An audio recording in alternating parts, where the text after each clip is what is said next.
പണ്ടുകാലത്ത് മുടി നീട്ടി വളർത്തിയവരെ നമ്മൾ ഹിപ്പികൾ എന്ന് വിളിച്ചു. പിന്നീട് ഒരു കാലഘട്ടത്തിൽ മുടി നീട്ടി വളർത്തിയവരെ നമ്മൾ കലാകാരന്മാരെന്നും ബുദ്ധിജീവികളെന്നും വിശേഷിപ്പിച്ചു. ഇപ്പോൾ ഒരു 5-6 വർഷമായിട്ട് മുടി നീട്ടി വളർത്തിയവരെ നമ്മൾ ഫ്രീക്കന്മാർ എന്ന് വിളിക്കുന്നു. എന്താണ് ഇതിൻ്റെ മനഃശാസ്ത്രം? എന്തിനാണ് ഇവരിങ്ങനെ മുടി നീട്ടി വളർത്തുന്നത്? അത് തന്നെയാണ് ഇന്നത്തെ സെൽഫിയിലെ വിഷയം. സംഗതി സീനാണ്. നമുക്ക് അവരോട് തന്നെ ചോദിക്കാം. ഡോക്ടർ രജിത് കുമാർ, പ്രവീൺ ഇറവങ്കര, ജീജ സുരേന്ദ്രൻ, സജീവ് കുമാർ.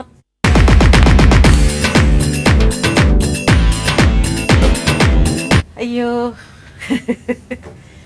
വിവിധ തരം മുടികൾ. നിങ്ങളൊക്കെ ഇങ്ങനെ വരും എന്നറിഞ്ഞിട്ടാണ് ഞാൻ മുടി ഇങ്ങനെ കെട്ടി വെച്ചത്. മറ്റത് ഞാൻ എപ്പോഴും മുടി വിരിച്ചിട്ടിട്ടാണ്. ഈ ചൂടുകാലത്ത് ഉഷ്ണം തോന്നല്ലേ? ശരീരത്തിന്റെ ഒരു ഭാഗമാണ് മുടിയോ? അത് ശരിയാണ്, ശരീരത്തിന്റെ ഒരു ഭാഗമാണ്. തന്നെ എന്റെ ഉള്ളിൽ വല്ല വന്യജീവി ഉണ്ടോ? ഒന്നുമില്ല, നല്ലപോലെ നോക്കുന്നുണ്ട്. എന്താ ഇതിന് തേക്കുന്നത്? ഇതിന് ഷാമ്പു ഉപയോഗിക്കാറുണ്ട്, പിന്നെ കണ്ടീഷണർ അധികം കട്ട പിടിക്കാതിരിക്കാൻ, ചെല പിടിക്കാതിരിക്കാൻ വേണ്ടി കണ്ടീഷണർ ഉപയോഗിക്കാറുണ്ട്. ഹെയർ ഓയിൽ കുറച്ചധികം പണിയുണ്ട്. വൃത്തിയായിട്ടൊന്നും ആയിക്കോട്ടെ. പ്രത്യേക എന്തൊക്കെയോ തേച്ചു. അയ്യോ, ഇതൊരു വല്ലാത്ത രീതിയിലാ വളർത്തി വെച്ചിരിക്കുന്നല്ലേ? നല്ല പഞ്ഞിക്കെട്ട് പോലെ ഉണ്ട്. ആ, മുടി നല്ല സോഫ്റ്റ് ആയിട്ടൊക്കെ ഉണ്ട്. തേച്ചിട്ടുണ്ട്. സജീഷ്, എവിടെയാണ് താമസം? വീട് കുമ്പളങ്ങി എന്ന് പറഞ്ഞ സ്ഥലം, എറണാകുളം ജില്ലയുടെ തെക്കേറ്റം. എവിടെയാ താമസം? കുമ്പളങ്ങിനാണ്. റോബിൻ, എന്തോ നിങ്ങളൊക്കെ അടുത്തടുത്ത? ഓ, സംസർഗ ദോഷ ഗുണാൽ എന്നൊക്കെ നമ്മൾ കേട്ടിട്ടേ ഉള്ളൂ, ആദ്യമായിട്ടാണ് കാണുന്നത്. ബഷീറിന്റെ സ്ഥലം കലൂര്. പിന്നെ ഇതിനേക്കാൾ വേറൊരു സ്റ്റൈൽ അല്ലേ? അദ്ദേഹമാണ് ആ സിനിമയിൽ വന്നത് അല്ലേ? Action hero Biju.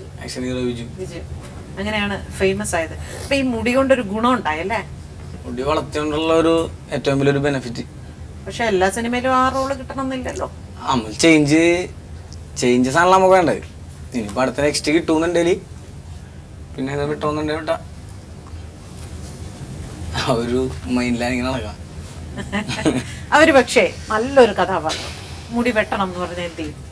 വിട്ടു. ഓ ശരി, അത്രയൊക്കെ ഇതിനോട് ആത്മബന്ധമുള്ളൂ അല്ലേ? അത്രയൊക്കെ അവസരങ്ങളല്ലേ വേണ്ട. ഇപ്പോൾ അവസരം തരുന്നുണ്ടെങ്കിൽ പിന്നെ വിട്ടിയാലെന്താ കുഴപ്പം? എനിക്ക് അതിലൊരു ഭാഗ്യം ഉണ്ടെന്നുണ്ടെങ്കിൽ എനിക്ക് വിട്ടണേൽ എനിക്ക് നോ പ്രോബ്ലം. അവസരം കിട്ടും എന്ന് വെച്ചിട്ടാണോ മുടി വളർത്തിയത്? അങ്ങനെയല്ല ഒരിക്കലും വളർത്തിയത്. പക്ഷെ ഞാൻ ഒരു ഡാൻസറാണ്, ആ ഒരു മൈൻഡ് ഉണ്ടായിരുന്നു, അതുകൊണ്ട് അങ്ങനെ വളർത്തിപ്പോയതാണ്. പക്ഷെ ഡാൻസ് എടുത്തിട്ട് ഇപ്പൊ ഒരു 3 വർഷമായി.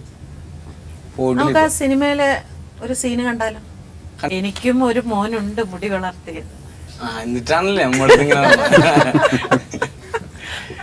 പക്ഷെ അതിങ്ങനെയല്ല ഭാഗ്യ, ഇങ്ങനത്തെ ഇങ്ങനെയല്ല കേട്ടോ. കുറച്ചും കൂടെ നീളൻ വെച്ചാ സ്ട്രെയിറ്റ് മുടിയല്ല, ചുരുണ്ട മുടിയാണ്. പക്ഷെ സാധാരണ ഒന്നും പ്രത്യേകിച്ച് അങ്ങനെ അതിനു വേണ്ടി ഒന്നും ചെയ്യാറൊന്നുമില്ല. പക്ഷെ കുറച്ചുകൂടെ ഭംഗിയുണ്ട്. പക്ഷെ എനിക്ക്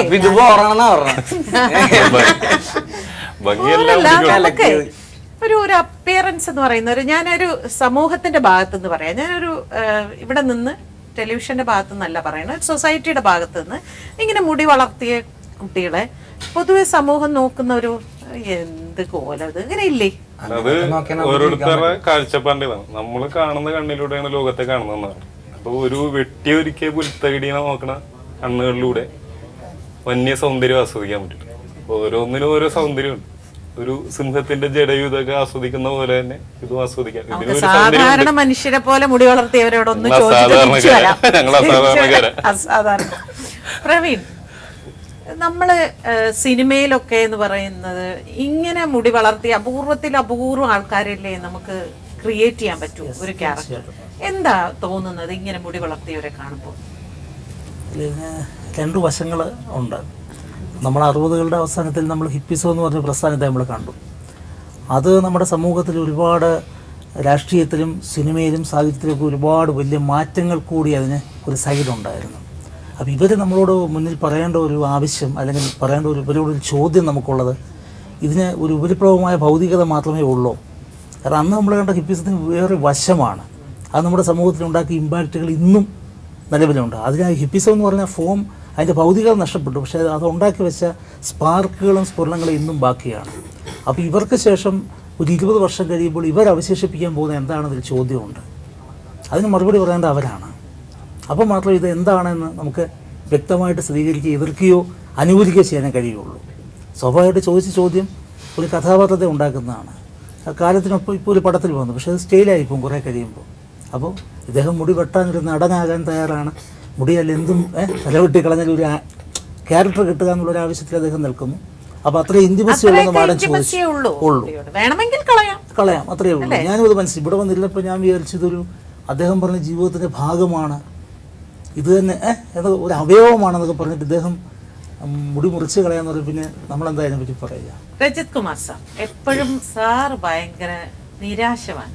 കാരണം നമ്മൾ വിചാരിക്കുന്നതിന് അപ്പുറത്തേക്ക് ഓരോരുത്തർ ജീവിതത്തിനൊരു കൃത്യനിഷ്ഠതയില്ല, അല്ലെങ്കിൽ ജീവിതത്തിനൊരു ആളുകളുടെ ബന്ധങ്ങൾക്കും ഒന്നും ഒരു മൂല്യതയില്ല. ഇങ്ങനെ ഒരുപാട് പ്രശ്നങ്ങളുടെ ഇടയിലാണ് ഇങ്ങനെ കുറെ മുടിയനായ പുത്രന്മാർ. എന്ത് തോന്നുന്നു? എന്താണ് സാറിന് ഇവരെ കാണുമ്പോൾ തോന്നുന്നത്? അല്ലെ, വിവേകാനന്ദ സാഹിത്യ സർവസ്വത്തിനകത്ത് പറഞ്ഞിട്ടുള്ള ഒരെണ്ണമുണ്ട്. ഈ ലോകം എന്ന് പറയുന്നത് നായയുടെ വളഞ്ഞ വാല് പോലെയാണ്. എത്ര നമ്മൾ നിവർത്താനായിട്ട് ശ്രമിച്ചാലും അതങ്ങനെ ഇരിക്കുള്ളൂ. അപ്പം എനിക്കിവിടെ ഈ ഒരു വിഷയത്തിൽ പറയുന്നതിനും എനിക്ക് ആദ്യം മുൻകൂർ ജാമ്യം അത് ദയവീത് ടെലികാസ്റ്റ് ചെയ്യണം. കാരണം വ്യക്തിഹത്യ നടത്തുകയാണെന്ന് തോന്നരുത് ഞാൻ എന്തെങ്കിലും പറയുന്നുണ്ടെങ്കിൽ. കാരണം നമ്മൾ എന്ത് കാണിക്കുമ്പോഴും അല്ലെങ്കിൽ എന്ത് വേഷം കെട്ടുമ്പോഴും നമ്മൾ നമ്മുടെ കണ്ണുകളിലൂടെ മാത്രം, ഇപ്പോൾ ഇവിടെ നേരത്തെ അവർ പറഞ്ഞു അത് നമ്മുടെ ആവശ്യമാണ്, നമുക്ക് ഇഷ്ടത്തിന് കെട്ടും, നമുക്ക് തോന്നും അങ്ങനെ ചെയ്യും എന്ന്. അത് കഴിഞ്ഞതിന് അപ്പം ഞാൻ വിചാരിച്ചു ഇവർ ഭയങ്കര കമ്മിറ്റഡ് ആയിരിക്കുന്നു. അപ്പോഴാണ് ഈ മോൻ പറഞ്ഞത് അടുത്ത ചാൻസ് കിട്ടുകയാണെങ്കിൽ ഇത് കട്ട് ചെയ്ത് കളയുമെന്ന്. ഇത് 10 വർഷം കൊണ്ട് വളരുന്ന താടിയാണ്. എനിക്ക് 1 കോടി രൂപ തരാമെന്ന് പറഞ്ഞാൽ പോലും ഞാൻ ഈ താടി വെട്ടൂല. ചില സീരിയൽ അല്ലെങ്കിൽ ചില ഷോ എൻ്റെ ആക്ടിങ് ചോദിച്ചു, ഞാൻ പറഞ്ഞു ഈ താടി എടുക്കാതെയുള്ള വേഷം കിട്ടുകയാണെങ്കിൽ ഞാൻ ചെയ്യാമെന്ന് പറഞ്ഞു.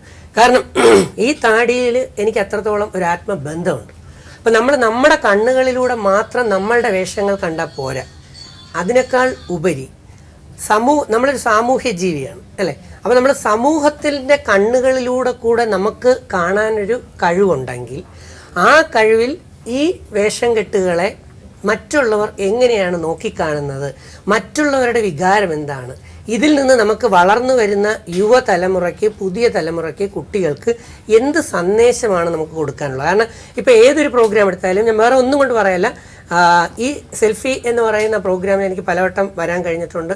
ഇപ്പോൾ ഒത്തിരി അധികം എൻ്റെ സ്റ്റഡിയിൽ ഏറ്റവും നമ്പർ 1 തന്നെ പോകുന്നതായിട്ട് ഈ അടുത്ത കാലത്ത് എനിക്ക് ഫീൽ ചെയ്തത് എന്തുകൊണ്ടാണെന്ന് വെച്ചാൽ നിങ്ങൾ അവതരിപ്പിക്കുന്ന ഓരോ വിഷയവും സാമൂഹ്യ പ്രതിബദ്ധത മുൻനിർത്തിക്കൊണ്ടാണ്. രണ്ടാമത് ഇതിൻ്റെ അവതരണ ശൈലി എന്ന് പറയുന്നത് മാഡത്തിൻ്റെ ഒരു പ്രത്യേക സ്റ്റാൻഡേർഡ് ആയിട്ടുള്ളൊരു അവതരണ ശൈലി എനിക്ക് ഫീൽ ചെയ്തു. മാഡം ഇത് മാറ്റിയതിന് ശേഷം ഇതുപോലെ എങ്ങാനും ഒന്ന് സ്റ്റൈലൊക്കെ മാറ്റി വെച്ചിട്ട് വേറെ ഏതെങ്കിലും ഒരു ഭാഷയിൽ ആണ് ഇത് വരുന്നതെങ്കിൽ ഒരു പക്ഷേ ഇതിൻ്റെ റേറ്റിംഗ് എന്ന് പറയുന്നത് ഏത് തലത്തിൽ പോകുമെന്ന് കണ്ടറിയേണ്ടിയിരിക്കുന്നു. അപ്പോൾ നമുക്ക് സമൂഹത്തിലേക്ക് കൊടുക്കേണ്ട ഒരു സന്ദേശമുണ്ട്. മുമ്പ് എന്നെയും തെറ്റിദ്ധരിക്കപ്പെട്ടിരുന്നു. അന്ന് നമ്മൾ കൊടുക്കുന്ന സന്ദേശം എന്താണെന്ന് സംശയം തോന്നി. അതുകൊണ്ട് ഈ തരം വേഷങ്ങൾ അവരുടെ ആത്മസംതൃപ്തിക്ക് താൽക്കാലികമായിട്ടൊക്കെ ആണെങ്കിൽ ഒരു രസമായിരിക്കാം. പക്ഷേ ഇതിലൂടെ ഒരു സന്ദേശം ജനങ്ങൾക്ക് കൊടുക്കാനില്ല എന്നുണ്ടെങ്കിൽ ഇത് ഒരു അസ്വസ്ഥമായിട്ടുള്ള ഒരവസ്ഥയായിരിക്കും. കാരണം അത് അവർക്കും അസ്വസ്ഥമായിരിക്കും, കാണുന്നവർക്കും അസ്വസ്ഥമായിരിക്കും, നെഗറ്റീവ് എനർജി ഒരുപാട് ഉണ്ടാക്കേണ്ടി വരും. ബഷീർ, ഈ സ്റ്റൈലിന് പേരെന്താ? സ്പൈക്ക് എന്ന് പറയുന്നത്. സ്പൈക്ക്. ഇതെങ്ങനെ വല്ല എന്തെങ്കിലുമൊക്കെ ഗമ്മോ വല്ല ഉണ്ടോ? ഇല്ല, പ്രത്യേകിച്ചൊന്നുമില്ല. അത് നമ്മള് കുളിച്ച് കഴിഞ്ഞിട്ട് ഹെയർ ഡ്രയർ വെച്ചിട്ട് നന്നായിട്ട് ഡ്രൈ ആക്കിയിട്ട് വാക്സ് ഉണ്ട്, വാക്സ് ഇട്ടിട്ട് പിടിച്ചിട്ടുണ്ടെങ്കിൽ നേരെ ആവും. എനിക്കിതിപ്പോ നോർമൽ ആക്കണമെന്നുണ്ടെങ്കിൽ അടുത്ത കുളിക്ക് സാധാരണ മുടിയാവും. പ്രത്യേകിച്ചൊന്നുമില്ല. പിന്നെ ഹെയർ വളർത്താന്നുള്ള ഓരോരുത്തരുടെ ഇഷ്ടമാണ്. അത് ഒരിക്കലും അവരവരുടെ അവയവങ്ങൾ പോലെ, അതായത് കൈ കാല് പോലെ അല്ല ഹെയർ വളർത്തുന്നത്. നമുക്ക് വേണ്ടെങ്കിൽ പോയി കട്ട് കളയാം, പക്ഷെ കൈ കാലം അങ്ങനെ കട്ട് കളയാൻ പറ്റില്ല, ഒരിക്കലും പറ്റില്ല. സാറ് പറഞ്ഞ് 1 കോടി രൂപ എന്നാൽ പോലും താടി മുറിക്കില്ലെന്ന് പറയും. സാറിന് അത്രത്തോളം ബന്ധമുണ്ട് ആ താടിനോട്. പക്ഷെ ഞങ്ങൾക്ക് അങ്ങനെയൊന്നുമില്ല. ഞങ്ങൾക്ക് ഇപ്പൊ ഇവൻ പറഞ്ഞ തന്നെ ഒരു ഫിലിമിന് നല്ലൊരു ചാൻസ് കിട്ടി, കൊണ്ട് കെട്ടിക്കളയും, അത്രേ ഉള്ളൂ. അല്ലാണ്ട് കൂടുതൽ ഇതുമായിട്ടൊരു ബന്ധമൊന്നുമില്ല. റോബിനെ എങ്ങനെയാ ആത്മബന്ധം കേട്ടോ മുടിയോട്? അത് വെറുതെ ഒരു രസത്തിന് ഇങ്ങനെ വളർത്തിയത്. അത്രേ ഉള്ളൂ. എത്ര വർഷം? ഞാനിപ്പോ ഒരു 2 വർഷം. മെയിൻറ്റെയിൻ ചെയ്യാൻ ബുദ്ധിമുട്ടുണ്ടോ? ഇത് സിമ്പിളാ, ഇത് ഇത്തിരി ഹെവിയാ അല്ലേ? ഇത്തിരി സീന.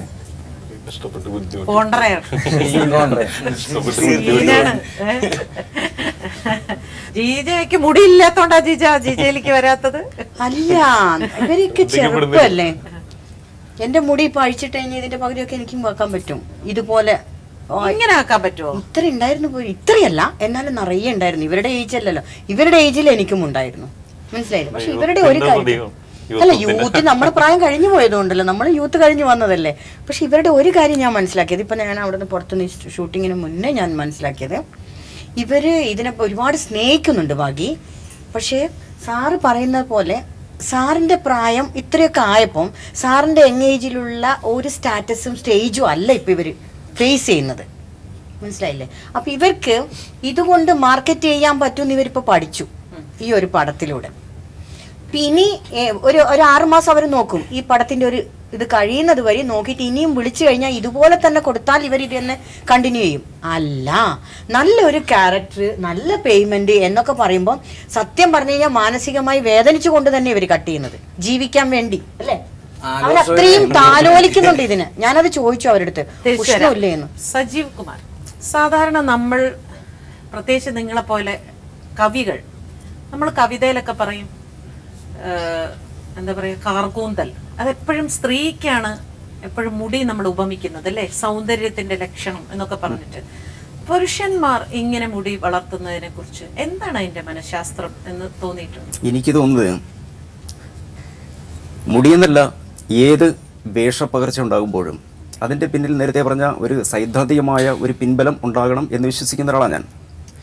ദയാബായി എന്ന് പറയുന്ന ലോകപ്രശസ്തയായ സാമൂഹ്യ പ്രവർത്തക, അവർ വളരെ വികൃതമായ ഒരു പാവപ്പെട്ട ഭ്രാന്ത് ബാധിച്ച സ്ത്രീകളൊക്കെ തെരുവിലൂടെ അലഞ്ഞു നടക്കുന്ന രീതിയിലുള്ള വേഷം ധരിച്ചു പോകും. അതിൻ്റെ പിന്നിൽ ഒരു ചിന്തയുടെ പിൻബലമാണ്. അത് എന്താണെന്ന് ചോദിച്ചാൽ, ആ തരത്തിലുള്ള സമനില തെറ്റിയ അവരുടെ പ്രായത്തിലുള്ള ഒരു സ്ത്രീ നടന്നു പോയാൽ നമ്മുടെ സൊസൈറ്റി അവരോട് എങ്ങനെ പെരുമാറുന്നു എന്ന ഒരനുഭവം ആർജിക്കാൻ വേണ്ടി കൂടിയാണ്. ഒരുപക്ഷെ ഈ വേഷം സ്വീകരിച്ചു കൊണ്ട് നടന്നതുകൊണ്ടായിരിക്കാം അവരെ ബസ്സിൽ നിന്ന് സമീപകാലത്ത് ഇറക്കി വിട്ടത്. പക്ഷേ ഇവരുടെ ഈ മുടിയുടെ ഈ ഒരു വളർച്ചയ്ക്ക് അല്ലെങ്കിൽ ഈ ഒരു രൂപം സ്വീകരിക്കുന്നതിന് പിന്നിൽ അങ്ങനെ യാതൊരു അടിത്തറയും ഇല്ല എന്നാണ് ഞാൻ മനസ്സിലാക്കുന്നത്. ഇത് കേവലം ഒരു കൗതുകത്തിന് വേണ്ടിയോ അല്ലെങ്കിൽ ഒരു തരം അനുകരണം. ഹിഗ്ഗിറ്റെ പോലെയുള്ള പാശ്ചാത്യ ഫുട്ബോളർമാർ ഒരു കാലത്ത് ഇങ്ങനെ കിരീടം പോലെയുള്ള മുടികളൊക്കെ വെച്ചുകൊണ്ട് അരങ്ങ് തകർത്താടിയിരുന്നു. പക്ഷെ അവർ ആ വേഷം സ്വീകരിക്കുമ്പോഴും അവർ ഫുട്ബോളിൽ അവരുടെ തനത് മുദ്ര പ്രകടിപ്പിച്ചിരുന്നു, അവരുടെ കഴിവ് പ്രകടിപ്പിച്ചിരുന്നു. ക്രിക്കറ്റിൽ ധോനി മുടി നീട്ടി വളർത്തിയപ്പോൾ കേരളത്തിലെ പല ചെറുപ്പക്കാരും അതേ സ്റ്റൈലിൽ മുടി നീട്ടി വളർത്തി. പക്ഷെ ധോനിക്ക് സംഭാവന ചെയ്യാൻ ക്രിക്കറ്റുണ്ട്. ഇതിനെ കേവലം അന്ധമായ അനുകരണമായി സ്വീകരിച്ചുകൊണ്ട് ഈ മുടി വളർത്തുന്ന ചെറുപ്പക്കാർക്ക് സംഭാവനയായിട്ടൊന്നും നൽകാനില്ല. അവർ കേവലം ഭാഗ്യമായ അനുകരണത്തിലൂടെ പോകുന്നു. അനുകരണം ഒരു കല പോലുമല്ല, അത് ഒരു മനുഷ്യനെയും വളർച്ചയിൽ എത്തിക്കുന്നില്ല. ഒരു വികൃത വേഷം സ്വീകരിച്ചുകൊണ്ട് എനിക്ക് ഇതിനു പറ്റിയ ഒരു വേഷം കിട്ടും എന്ന് പറയുന്ന ഒരു ചെറുപ്പക്കാരൻ്റെ സൈദ്ധാന്തികമായ പിൻബലം വളരെ വളരെ ദയനീയമാണ്. ശരത്ത് ഇപ്പൊ മറുപടി ഉറപ്പറ. ശരത്ത് എന്തോ ശരത്തിന് പറയാനുണ്ട്. അല്ല, പുള്ളി പറഞ്ഞെല്ലാം ശരിയാണെന്ന് എനിക്ക് തോന്നുന്നല്ലോ. ഒരിക്കലും നമ്മളുടെ മൈൻഡാണ്, അല്ലാതെ ഇപ്പൊ ചേട്ടൻ പറഞ്ഞല്ലോ എനിക്ക് കിടക്കാൻ പറ്റില്ലല്ലോ ഒരിക്കലും. അത് ഓരോരുത്തരുടെ അഭിപ്രായമാണ്. മഞ്ഞപ്പിത്തം ബാധിച്ചാണ് എല്ലാം മഞ്ഞെന്ന് പറയുന്നത്. അതിപ്പോ ഞാൻ ഒരു ഉദാഹരണം പറഞ്ഞുതരാം. നമ്മുടെ രാമായണത്തില് സീതാദേവിയെ കാണാനായിട്ട് ഹനുമാൻ പോകുന്ന ഒരു രംഗമുണ്ട്. അപ്പൊ അവിടെ നിൽക്കുന്ന പൂക്കളെല്ലാം ചുവന്ന പൂക്കളായിട്ടാണ് ഹനുമാൻ കാണുന്നത്. യഥാർത്ഥത്തിലെ വെള്ളപ്പൂക്കളായിരുന്നു. ഹനുമാൻ രാവണനോടുള്ള ദേഷ്യവും പകയോടുകൂടി നിൽക്കുമ്പോൾ കണ്ണ് ചുവന്നിരുന്നതുകൊണ്ടാണ് അത് ചുവന്ന പൂക്കളായിട്ടുണ്ട്. പൂക്കൾ വെള്ളയുമാണ്, അത് അതിൻ്റെതായ ഗുണങ്ങളുണ്ട്, കാണുന്നവരുണ്ട്. പിന്നെ മുടി വളർത്തുന്നതിന്റെ കേസ് ഞാൻ പറഞ്ഞുതരാം. ഇപ്പൊ സാറ് പറഞ്ഞിട്ട് അതിനകത്തൊരു സന്ദേശമുള്ളതെന്ന് പറഞ്ഞു കഴിഞ്ഞാൽ അത് കാണുന്നവന്റെ കാഴ്ചപ്പാടാണ്. ഇത് കാലാകാലങ്ങളായിട്ട് ഇത് ശരിക്കും മഹാത്മാഗാന്ധി എന്നുള്ള ഒരാളാണ് നമ്മളുടെ രാഷ്ട്രപിതാവ്. പുള്ളി ഒരു കറുത്ത നിറമുള്ള തൊലി ഉണ്ടായതിൻ്റെ പേരിൽ ദക്ഷിണാഫ്രിക്കയിൽ വർണ്ണവിഭജനം നേരിട്ട ആളാണ്. കറുത്തവന്റെ നാടാണ് ഇന്ത്യ. അപ്പൊ ഇവിടെ കാലാകാലങ്ങളായിട്ടൊരു കാഴ്ചപ്പാട് ഇങ്ങനെ പകർന്നു കൊടുത്തിട്ടിരിക്കുന്നത് വെളുത്ത നിറമുള്ളതും നീളം മുടിയുള്ളതുമാണ് സൗന്ദര്യ ലക്ഷണം. അത് ഓരോരുത്തരുടെ കാഴ്ചപ്പാട്. അങ്ങനെയില്ല, കറുത്ത നിറത്തിനും അതിൻ്റെതായ സൗന്ദര്യമുണ്ട്. ചുരുണ്ട മുടിക്ക് ഞാൻ നേരത്തെ പറഞ്ഞുകൊണ്ട് ഒരു പുൽത്തകടി വെട്ടിയൊരുക്കിയ പുൽത്തകടിയെ നോക്കുന്ന കണ്ണോടുകൂടി ഒരിക്കലും ഒരു വന്യമായ സൗന്ദര്യം ആസ്വദിക്കാൻ പറ്റില്ല. അത് അതിനും മാത്രം നമ്മുടെ കാഴ്ചപ്പാട് വളരണം. അപ്പം അങ്ങനെ വളർന്നു കഴിഞ്ഞാൽ അത് ആസ്വദിക്കാൻ പറ്റും. മൃഗശാലയിൽ നിൽക്കുന്ന ഒരു സിംഹത്തിന്റെ ഭംഗിയല്ല വനത്തിൽ സ്വതന്ത്രമായിട്ട് വിഹരിച്ച് കിടക്കുന്ന സിംഹത്തിന്. അപ്പം അങ്ങനെ ഇതൊരു സ്വാതന്ത്ര്യത്തിന്റെ ഒരു പ്രകടനമാണ്. എൻ്റെ മുടി വളർത്ത ഇപ്പൊ ഈ പറഞ്ഞ എല്ലാ ചേട്ടന്മാരുടെയും വീട്ടിൽ ചെന്നിട്ട് മകനോട് ഒരു വാക്ക് പറയാം, നിനക്ക് നിന്റെ ഇഷ്ടത്തിന് മുടി വളർത്താന്ന് പറഞ്ഞാൽ ഇവിടെ ഇരിക്കണ എല്ലാവരുടെയും ആൺമക്കൾ വളർത്തും. അപ്പൊ സമൂഹം ഇങ്ങനെ വളർത്തി നടക്കുന്നവര് മോശക്കാരാണെന്നൊരു പൊതുസമൂഹം കാണുന്നതുകൊണ്ടാണ്. പ്രവീൺ, ഇതൊരു സ്വാതന്ത്ര്യത്തിന്റെ അടയാളമാണെന്നാണ് സജിഷ് പറയുന്നത്. അവരുടെ ഒരു സ്വാതന്ത്ര്യം. എനിക്ക് മുടി നീട്ടി വളർത്തണം തോന്നി ഞാൻ നീട്ടി വളർത്തി, നാളെ എനിക്ക് വെട്ടണം തോന്നും. അതായത് സമൂഹം ചില ഓരോരുത്തർക്ക് ഈ പറയുന്ന പോലെ നേരത്തെ പറഞ്ഞു മുടി നീട്ടി വളർത്തി വെളുത്ത വ്യക്തിയാണ് ഏറ്റവും സുന്ദരി അല്ലെങ്കിൽ സുന്ദരൻ എന്ന് പറയുന്നതിനപ്പുറത്തേക്ക് അല്ല, ഇതിൽ കൂടെയാണ് ഞാൻ എൻ്റെ സൗന്ദര്യം കാണുന്നത് എന്നാണ് സജിഷ് പറയുന്നത്. പ്രവീൺ പറയും. പക്ഷേ ഇത് നമ്മൾ ഒരു ആധുനിക സമൂഹം ചില കൃത്യമായ സാമൂഹ്യ വ്യവസ്ഥകൾ നമ്മൾ വെച്ചിട്ടുണ്ട്. അല്ലെങ്കിൽ ഇപ്പോൾ ഇവിടെ വന്നിട്ട് ഈ കറുത്ത ജുബ്ബയായിട്ട് എനിക്ക് ഇരിക്കേണ്ട കാര്യമില്ല, ഞാനൊരു കൈലിത്തോർത്ത് കൊടുത്ത് ഒരു ബനിയന് വിട്ടിട്ട് എനിക്ക് വന്നിരിക്കുക. അപ്പോൾ ഇങ്ങനൊരു പൊതുപരിപാടിയിൽ വരുമ്പോൾ സമൂഹം എന്നെ എങ്ങനെ കാണണം, ഒത്തിരി മാന്യമായിട്ട് കാണണം. ഇപ്പം ഞങ്ങളെല്ലാം ഇവിടെ കവിയുണ്ട്, സാമൂഹ്യ പ്രവർത്തകരുണ്ട്, ഡോക്ടറുണ്ട്, ഞങ്ങളെല്ലാം അത്യാവശ്യം മേക്കപ്പ് ചെയ്തിട്ടാണ് വന്നിരിക്കുന്നത്. എന്തുകൊണ്ടാണ്? സമൂഹം നമ്മളെ കാണും, ചേച്ചി മേക്കപ്പ് ചെയ്തിട്ടുണ്ട് അല്ലേ. അപ്പം നമ്മളൊരു അപ്രോച്ച് സമൂഹത്തിൽ ചെയ്യുമ്പോൾ സമൂഹം ക്രിയേറ്റ് ചെയ്തിരിക്കുന്ന ചില നിയമാവലികൾ അനുസരിക്കാൻ നമ്മൾ ബാധ്യസ്ഥരാണ്. പുരാണങ്ങളിൽ ഇങ്ങനെ മുടി വളർത്തിയവരെയൊക്കെ നമ്മൾ ആസുരഭാവങ്ങളിലാണ് കാണുന്നത് അല്ലേ. നമ്മൾ ഒരിക്കലും സത്വഗുണം ഉള്ള കഥാപാത്രങ്ങൾ ഇങ്ങനെ ഞാനിവരെ വ്യക്തിപരമായിട്ട് ആക്ഷേപിക്കുകയോ എൻ്റെ അനിയന്മാരോട്, കാരണം ഇവർ പറയുന്ന ചില കാര്യങ്ങളിൽ എനിക്ക് പൂർണ്ണമായിട്ട് ഇവരെ എതിർക്കാനും കഴിയില്ല. ആദ്യമേ ഞാൻ പറഞ്ഞു, ഇവർ സമൂഹത്തിന് എന്ത് കൊടുക്കുന്ന ഒരു ചോദ്യം ഞാൻ ബാക്കിയിടുകയാണ്. 20-50 വർഷം കഴിയുമ്പോൾ ഇവരെന്ത് ചെയ്തു, ആത്മീയമായിട്ട് എന്ത് ചെയ്തു, ആത്മാവൊരു സ്ഥാനം അല്ലെങ്കിൽ കൃത്യമായിട്ട് അതിൻ്റെ സോൾ ഉണ്ടായി. ഭൗതികമൊക്കെ അങ്ങ് ഒഴിയും, വേറെ തലമുടിയും പോവും, കാലുവതിനും ഒക്കെ എടുത്തുകൊണ്ട് പോകും. ബട്ട് അങ്ങനെ ഒരു അവസ്ഥ വരുമ്പോൾ ഇവരെന്ത് കോൺട്രിബ്യൂഷൻ ചെയ്തു അല്ലെങ്കിൽ ചെയ്യുമെന്ന് ഇവരിഞ്ഞും പറയും നമ്മളോട്. അപ്പോൾ മാത്രമേ അതിൻ്റെ കൃത്യത എനിക്ക് പറയാൻ പറ്റുള്ളെങ്കിൽ സമൂഹം പറഞ്ഞു വെച്ചിരിക്കുന്ന ചില കാഴ്ചപ്പാടുകളുണ്ട്, അതിൽ ജീവിക്കാൻ ഇവർ ബാധ്യസ്ഥരായതുകൊണ്ട് ഈ വേഷം കെട്ടൽ വേണോ എന്ന് ചിന്തിക്കണം. തീർച്ചയായും. ഹലോ കുട്ടി ഫ്രീക്ക്, ഇങ്ങനെ മുടി ഇങ്ങനെ ഇനി കുറേ നീട്ടി വളർത്തണോ? ആണോ? ആര് പറഞ്ഞിട്ടാ മുടി ഇങ്ങനെ നീട്ടി വളർത്തുന്നത്? നോക്കുക, വാപ്പ പറഞ്ഞിട്ടാണോ? ഈ വാപ്പയുടെ ഈ ഇങ്ങനെ ഹെയർ സ്റ്റൈൽ ഇഷ്ടമാണോ സുനൈനയ്ക്ക്? ബഷീറിന്റെ ഭാര്യയാണ്, എന്താ പേര്? സുഹാന. സുഹാന വിവാഹം കഴിക്കുമ്പോൾ ഇദ്ദേഹം ഈ കോലത്തിൽ തന്നെയാണോ? അപ്പൊ ഈ കൊല്ലല്ല, ആ ടൈമിലെ ട്രെൻഡ്, ഓരോ ട്രെൻഡിന് ഇതിങ്ങനെ മാറിക്കൊണ്ടേയിരിക്കും. ഓരോ ടൈമിലും ഓരോ ട്രെൻഡ് ആവും. ഓ ശരി. അന്ന് എന്തായിരുന്നു, എന്ത് രീതിയായിരുന്നു? അപ്പോൾ കുറച്ച് ജിമ്മായിട്ട് കുറച്ച് അപ്പോഴത്തെ ഒരു ട്രെൻഡില് ഇപ്പോഴത്തെ ഒരു ടൈറ്റ് ടീഷർട്ട്സ് അങ്ങനെയുള്ള ഒരു ബെൽ പാൻസ് അങ്ങനത്തെ ഒക്കെ ഉണ്ടായിരുന്നു. അപ്പൊ ഈ കല്യാണാലോചനയൊക്കെ വരുമ്പോഴേ ഇങ്ങനെ ആരും ഒന്നും അല്ല, ഞങ്ങൾ ലവ് മാരേജ് ആയിരുന്നു. പിന്നെ കുഴപ്പമില്ല അല്ലേ? അല്ലെ ഇപ്പോ ഇങ്ങനെ ഒരു വീട്ടിലൊക്കെ വിരുന്നിനൊക്കെ പോകുമ്പോഴേ ആരെങ്കിലും ഒക്കെ പറയോ എന്തിനാ ഇങ്ങനെ ഭർത്താവിനെ ഇങ്ങനെ നേരെ ചൊവ്വേ അങ്ങനെയൊക്കെ പറയാറില്ല? ഇഷ്ടമാണോ? ഇഷ്ടം. സുഹാനിക്കാണോ? ഒരു ആൺകുട്ടി മുടി വളർത്തുന്നതോ ഒരു പെൺകുട്ടി ബോയ് കട്ട് ചെയ്യുന്നതോ ജീൻസ് ഇട്ട് നടക്കുന്നതോ ഒന്നും ഒരു സാമൂഹിക പ്രശ്നമേ അല്ല. അതേസമയം ഒരു 2 വയസ്സായ പെൺകുട്ടിയെ അത് അവരുടെ ഇഷ്ടമാണ്. Leave and let them leave. പുതിയ തലമുറയെ ജീവിക്കാൻ അനുവദിക്കണം. അവർക്ക് ഇഷ്ടപ്പെട്ട രീതിയിൽ അവർ ജീവിച്ചോട്ടെ. ഇന്ന് അവർക്ക് മുടി നീട്ടി വളർത്തണം എന്ന് തോന്നുകയാണെങ്കിൽ അവർ നീട്ടി വളർത്തിക്കോട്ടെ. നാളെ അവർക്ക് കട്ട് ചെയ്യണം എന്ന് തോന്നുകയാണെങ്കിൽ കട്ട് ചെയ്തോട്ടെ. സാറ് പറഞ്ഞു സാറ് അത് 1 കോടി തന്നാലും കട്ട് ചെയ്യത്തില്ല, ഇവര് ചെയ്യുമെന്ന് പറഞ്ഞു. ബിക്കോസ് സാറിന്റെ സാച്ചുറേറ്റഡ് ലൈഫാണ്. സാറ് ജീവിതത്തിൽ അച്ചീവ് ചെയ്യേണ്ടതൊക്കെ ചെയ്ത് കഴിഞ്ഞു. ഇവര് കോമ്പറ്റേറ്റീവ് ഫീൽഡാണ്. അവർ ഫീൽഡിലോട്ട് ഇറങ്ങിയിട്ടേ ഉള്ളൂ. അവർക്ക് ഇനി അച്ചീവ് ചെയ്യാൻ ഒരുപാട് കാര്യങ്ങളുണ്ട്. അപ്പൊ അവർ ഇഷ്ടത്തോടെയും ഇഷ്ടമില്ലാതെയും പലതുമായിട്ടും കോംപ്രമൈസ് ചെയ്യേണ്ടി വരും. അപ്പൊ ഇതൊരു സാമൂഹിക പ്രശ്നമല്ല. അല്ല ഒരു ആൺകുട്ടി മുടി നീട്ടി വളർത്തി എന്ന് പറഞ്ഞ് സമൂഹത്തിന് ഒന്നും കഷ്ടപ്പെടാനില്ല. അവർ ജീവിക്കട്ടെ, അവർ എൻജോയ് ചെയ്യട്ടെ. അവർക്ക് എന്താണോ അവർക്ക് മെന്റൽ സാറ്റിസ്ഫാക്ഷൻ കിട്ടുന്നത് എന്താണോ അത് അവർ എൻജോയ് ചെയ്യണം. സാറ് പറഞ്ഞു എത്ര മക്കളാണ്? ഒരു മോളാണ്. മോൻ ഇതുപോലെ മുടി വളർത്താൻ സമ്മതിക്കും? ഈ പറഞ്ഞ സമൂഹത്തിൽ ഇവരെ കൊണ്ട് ദോഷമൊന്നുമില്ല എന്ന് പറയുന്ന അതേ നാണയത്തിന്റെ ഒരു മറുസൈഡാണ് ഇവരെ കൊണ്ട് സമൂഹത്തിന് എന്ത് ഗുണമുണ്ടാകുന്നു. ഒരു വ്യക്തി ഇവിടെ സൃഷ്ടിക്കപ്പെടുമ്പോൾ ആ വ്യക്തിയെ കൊണ്ട് സമൂഹത്തിന് എന്തെങ്കിലും ഒരു ഗുണം ഉണ്ടാകണം. കുട്ടികളിലേക്ക് തെറ്റായ സന്ദേശം കൊടുക്കുക. ഇപ്പൊ ഇവിടെ തന്നെ നോക്കാം, ഈ കുഞ്ഞു കുട്ടിക്ക് ഇതിനെക്കുറിച്ചൊന്നും അറിയില്ല. പക്ഷേ ഈ കുഞ്ഞു കുട്ടിയിലേക്ക് ഈ താല്പര്യം ജനിച്ചത് എവിടെ നിന്നാണ്? അദ്ദേഹത്തിന്റെ പിതാവിൽ നിന്നാണ് ഈ താല്പര്യം ജനിച്ചത്. പഠിക്കുകയും പഠനത്തിൽ ഉയർന്ന തലത്തിലെത്തുകയും കൂടുതൽ സാമൂഹ്യ പ്രതിബദ്ധതയോടെ സമൂഹത്തിലേക്ക് സേവനം ചെയ്യാൻ പുറത്തേക്ക് ഇറങ്ങേണ്ട ഇതുപോലെ വളരുന്ന കുട്ടികൾക്ക് അവരുടെ മാതാപിതാക്കൾ തന്നെ ഇങ്ങനെയുള്ള ഷോകൾ കാണിച്ചാൽ ഇങ്ങനെയുള്ള വേഷങ്ങൾ കാണിക്കുകയും ഇങ്ങനെ മറ്റുള്ളതിനെ പ്രോത്സാഹിപ്പിക്കുകയും ചെയ്യുമ്പോൾ ഈ കുട്ടി എന്ന് പറയുന്നത് നമുക്ക് മഹാത്മാഗാന്ധി ഉണ്ടായിരുന്നതുകൊണ്ട് അല്ലെങ്കിൽ അതുപോലെയുള്ള ഒരുപാട് വ്യക്തിത്വങ്ങൾ ജീവിതം ഹോമിച്ചത് കൊണ്ടാണ്, അല്ലെങ്കിൽ ഹനുമാൻ തപ്പ ഇന്ത്യക്ക് അതിർത്തിയിൽ കാവൽ നിൽക്കുന്നതുകൊണ്ടൊക്കെയാണ് നമ്മളിവിടെ സുഖമായിട്ട് ജീവിക്കുന്നത്. അല്ല നമ്മൾ ജനിച്ചു തിന്നു വളർന്നു ചത്തങ്ങ് പോയാൽ പോരെ. ഒരാളുടെ വേഷവിധാനം, വസ്ത്രധാരണ രീതി സമൂഹത്തിന് അപകടമാകുന്നില്ല എന്നത് വളരെ അപക്വമായ ഒരു സ്റ്റേറ്റ്മെന്റ് ആണ്. ഉദാഹരണമായിട്ട് ലോ വേസ്റ്റ് ജീൻസ് ധരിച്ചുകൊണ്ട് കേരളത്തിലെ കുറെ ചെറുപ്പക്കാർ കോളേജ് ക്യാമ്പസിന്റെ ഫ്രണ്ടിലേക്ക് ചെന്ന് പെൺകുട്ടികൾ ബസ് കയറാൻ നിൽക്കുമ്പോൾ ചെന്ന് കുഞ്ഞു നിന്ന് ജെട്ടി കാണിക്കുന്ന ഒരു സ്വഭാവം ഉണ്ടായിരുന്നു. അവസാനം പോലീസുകാർ ലാത്തിയുമായിട്ട് ഒന്ന് ചന്തിക്ക് അടി കൊടിച്ച് ഓടിക്കേണ്ട സാഹചര്യം ഉണ്ടായി. കൊല്ലത്ത് അട്ടല്ലൂരി എന്ന് പറയുന്ന ഒരു പോലീസ് ഉദ്യോഗസ്ഥനുണ്ടായിരുന്നു. ഇവര് പെൺകുട്ടികൾ തുറന്നിട്ട് അവരുടെ ശരീരത്തിന്റെ പല ഭാഗങ്ങളും രഹസ്യ ഭാഗങ്ങളും വെളിപ്പെടുത്തിക്കൊണ്ട് നടന്നപ്പോൾ വനിതാ പോലീസിനെ വിട്ട് അവരുടെ ചുരിദാറിനകത്ത് സ്റ്റാപ്പിൾ ചെയ്ത ചരിത്രവും കൊല്ലത്തുള്ളതാണ്.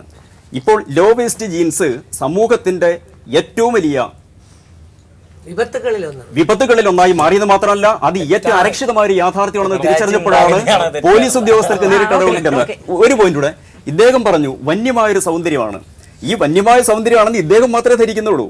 ഇത് കാണുന്ന ഞങ്ങൾക്ക് വന്യമായ സൗന്ദര്യം പോയിട്ട് അതിന് സൗന്ദര്യമായിട്ട് പോലും കാണുന്നില്ല. എനിക്ക് ഭിന്ന രുചിർഹി ലോക എന്ന് സൗന്ദര്യത്തെ തന്നെ ലോകത്തിന്റെ വ്യത്യസ്ത അഭിരുചികളെ നിർവഹിച്ചിട്ടുണ്ട്.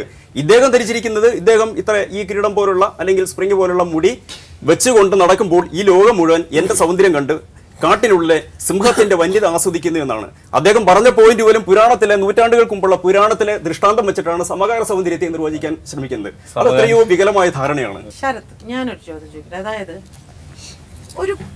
ഇപ്പൊ പെൺകുട്ടികളെല്ലാം മുടി ഏറ്റവും ഷോർട്ട് കട്ട് ചെയ്യാൻ ശ്രമിച്ചുകൊണ്ടിരിക്കുന്നു, ആൺകുട്ടികളെല്ലാം വളർത്താൻ ശ്രമിച്ചുകൊണ്ടിരിക്കുന്നു. ഇത് നമ്മള് മനഃപൂർവ്വം റിബലാവാൻ വേണ്ടി, അതായത് സമൂഹം എന്തു പറയുന്നു അതിനെതിരെ ഞാൻ ചെയ്യൂ എന്നൊരു രീതിയിലേക്ക് പോകുന്നുണ്ടോ എന്ന് പലപ്പോഴും പലരും ചോദിക്കുന്ന ഒരു ചോദ്യം. അത് തെറ്റായ ചിന്താഗതിയാണ്. ഒരാള് തീരുമാനിക്കുന്ന കാര്യങ്ങളാണ് അയാൾക്ക് ചെയ്യാൻ പറ്റുള്ളൂ. നമ്മൾക്കിപ്പോ സാറ് പറഞ്ഞ പോലെ സമൂഹത്തിന് വേണ്ടി എന്ത് ചെയ്യാൻ പറ്റും? എത്ര പേരുണ്ട് ഈ എത്ര കോടിയാണ് ആൾക്കാർ? 110 കോടി ഇന്ത്യയിൽ. ഈ 110 കോടിയിൽ 10% പോട്ടെ 5% ആൾക്കാരുണ്ട് എന്തെങ്കിലും നല്ല നന്മകൾ മാത്രം ചെയ്ത് ബാക്കിയുള്ളവരെ വളർത്തിക്കൊണ്ടുവരാൻ പാകത്തിനുള്ള എത്ര പേരുണ്ട് അല്ലേ? അതിലൊന്നും നമുക്കൊന്നും കണക്കൂട്ടാൻ പറ്റില്ല. നമ്മൾക്ക് കാണാൻ പറ്റുന്നതിന് അപ്പുറമാണ്. വീട്ടിലെ ഇത് വളർത്തി തുടങ്ങിയപ്പോ വീട്ടിൽ ആരെങ്കിലും എതിർത്ത് നിന്നിരുന്നു? വീട്ടില് ഇപ്പോഴും എതിർപ്പാണ്, അച്ഛനും അമ്മക്കൊക്കെ എതിർപ്പാണ്. എന്ന് വെച്ചാൽ ഓരോരുത്തരുടെ കാഴ്ചപ്പാടാണ്. ഞാൻ പറഞ്ഞു ഇപ്പൊ ഈ ചേട്ടന് കഷന്റെ ആണ് അല്ലെ താടി വെച്ചെന്ന് പറയാൻ എനിക്ക് പുള്ളിന്റെ ബോറായിട്ട് തോന്നുന്നു. എനിക്ക് തോന്നുന്നു താടി വെച്ച് ഇത്തിരി കഷണ്ടിയുള്ള സുന്ദരനാണ് എന്റെ കാഴ്ചപ്പാടാണ്. അപ്പൊ ഈ ചേട്ടന് വേറെ ആളെ പുള്ളിക്ക് ഇഷ്ടപ്പെടാത്ത കാണുന്ന പുള്ളിക്ക് ഇഷ്ടപ്പെടുന്നില്ല എന്നുള്ളതുകൊണ്ടാണ് പുള്ളിക്ക് അങ്ങനെ തോന്നുന്നത്. ഞാൻ പറഞ്ഞ ആ ലോകത്ത് ഏറ്റവും സുന്ദരനാണെന്നോ അല്ലെങ്കിൽ ഇത് മാത്രമാണ് സൗന്ദര്യം എന്ന് ഞാൻ പറഞ്ഞിട്ടില്ല. ഇതും സൗന്ദര്യമാണെന്നാണ് ഞാൻ പറയുന്നത്. എനിക്ക് എന്റേതായ രീതിയിലുള്ള സൗന്ദര്യം അല്ലാതെ ഞാൻ ഈ ചേട്ടനെ പോലെ ആകാൻ വേണ്ടി തൊലി വിളിപ്പിക്കാൻ വേണ്ടി ക്രീം പരത്താനാ അല്ലെങ്കിൽ മുടി സ്ട്രെയിറ്റ് മുടിയുള്ളവനാണ് സുന്ദരൻ അങ്ങനൊന്നും ഞാൻ വിചാരിക്കുന്നില്ല. ഞാൻ പറയുന്നത് എല്ലാത്തിനും അതിൻ്റെ സൗന്ദര്യമാണ്. നമ്മൾ കണ്ടെടുക്കുമ്പോഴാണ് സൗന്ദര്യം കാണുന്നത്. അതിപ്പോ നമ്മളൊരു എതിരായ നേരത്തെ പറഞ്ഞോട്ട് തന്നെ പുരാണങ്ങള് നല്ല കാര്യങ്ങളൊക്കെ നമ്മൾ അതിൽ നിന്ന് ഉൾക്കൊള്ളണമല്ലേ. റോബിൻ, കുറെയൊക്കെ ഈ ആളുകളുടെ ഒരു അറ്റൻഷൻ കിട്ടാൻ വേണ്ടി ആണോ ഇത്തരം വേഷവിധാനങ്ങൾ? ആളുകൾ ഇപ്പൊ റോഡിലൊക്കെ പോകുമ്പോ ഒന്ന് നോക്കുമല്ലോ. നമ്മളൊക്കെ പോകുമ്പോ അത്ര പെട്ടെന്ന് നോക്കില്ല, പക്ഷെ നിങ്ങളൊക്കെ പോകുമ്പോ പെട്ടെന്ന് ഒരു വിചിത്ര മനുഷ്യൻ പോകുന്ന മാതിരി ആൾക്കാർ ഇങ്ങനെ നോക്കില്ലേ? അത് ഒരു കാരണമാണോ? കാരണമൊന്നുമല്ല. പിന്നെ അത് എല്ലാരും ഇപ്പൊ അങ്ങനെ ഒരു അറ്റാച്ച് നോക്കണ കാരണം നമ്മത് മൈൻഡ് ചെയ്യാറില്ല. ഇപ്പൊ ബസ്സിലോ ട്രെയിനിലൊക്കെ ഇരിക്കുമ്പോഴേ തൊട്ടടുത്ത ആൾക്കാർ ഒരു മടിയില്ലാതെ വന്നിരിക്കും. അത്